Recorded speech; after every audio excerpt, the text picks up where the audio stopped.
ये एक important question है पेपर के पॉइंट ऑफ व्यू से। आपके पास रेजिस्टेंस का क्वेश्चन है। हमारे पास दो रेजिस्टेंसेज हैं, एक 2 ओम और एक 4 ओम।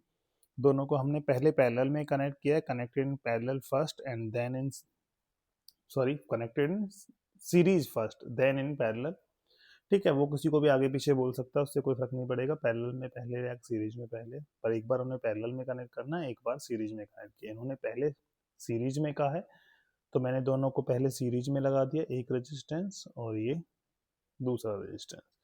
ठीक है, इनको किसी एक बैटरी के साथ कनेक्ट किया है, पता नहीं कौन सी बैटरी है, बैटरी लगा दी। ठीक है, वोल्टेज गिवन हो ये जरूरी नहीं है, पर इन्होंने कहा सेम बैटरी, तो दोनों में सेम बैटरी लगानी है। मान लो इसका वोल्टेज V है, ठीक है, और यहाँ पे इसका रेजिस्टेंस एक 2 ओम था और एक 4 ओम था।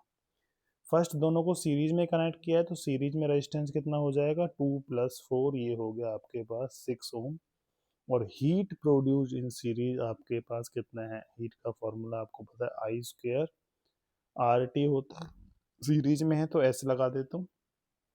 बट यहाँ पे चेंज क्या है, आपको करंट नहीं गिवन है, आप निकालना मत। करंट को कैसे निकाल लोगे, करंट के लिए करंट का फॉर्मूला आपको ओम्स लॉ से पता है, I क्या होगा, V/RS टोटल रेजिस्टेंस। तो मैंने यहाँ पे लिख दिया V²/RS का स्क्वायर इंटू RST।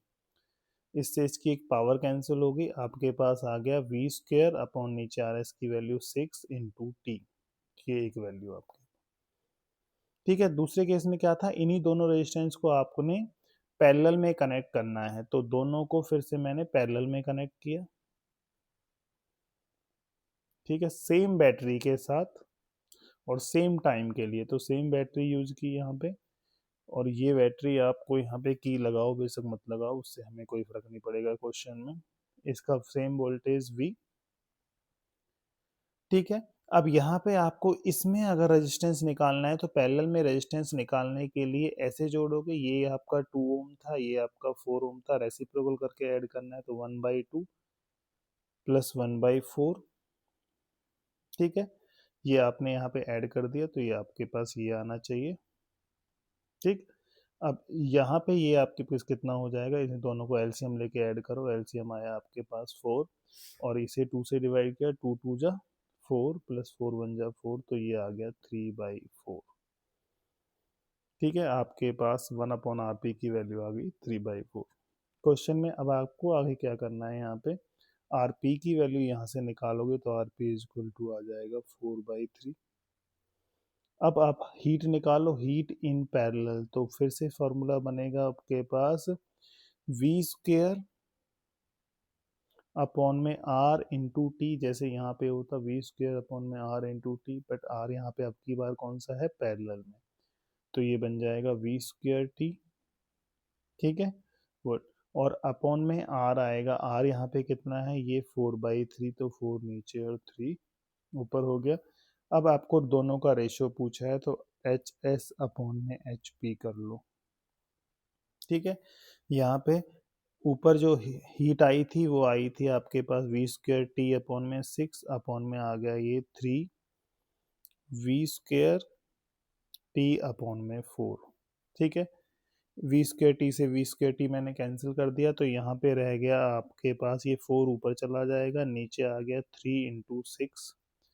2 से कैंसिल कर देता हूँ, 2 3 जा और ये 2 2 जा, तो आपके पास आंसर आ गया 2/9। तो हीट का रेशियो आएगा 2/9। क्वेश्चन में पता क्या चलता है, इसमें क्वेश्चन यहाँ पे खत्म हो गया, रेशियो यहाँ पे पता क्या चलता है, यहाँ पे देखो, जब सीरीज में कनेक्ट किया था तो रेजिस्टेंस ज़्यादा था। ठीक है, लेकिन हीट सीरीज में जब कनेक्ट किया है तो हीट कम है और पैरेलल में हीट ज़्यादा है। ठीक है, इसका ये ऐसा क्यों हो रहा है, क्योंकि हमने जूल्स लॉ में पढ़ा था, heat produce is proportional to I²R and time.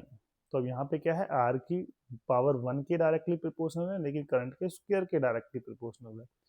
तो हीट पे जो ज़्यादा चेंज आएगा वो करंट से आएगा।